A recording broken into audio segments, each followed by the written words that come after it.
Hi, I'm Bill Kesterke with Key Exteriors.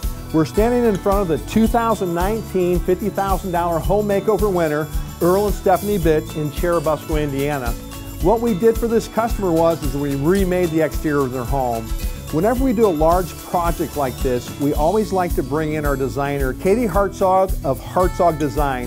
When we have a large project, what we like to do is bring Katie in, a value-added service, to help design and coordinate all the colors together. One of the first questions we ask when we're doing a large design project, we always ask what's stained. In this particular case, the roofing was stained, so we wanted to blend everything around that.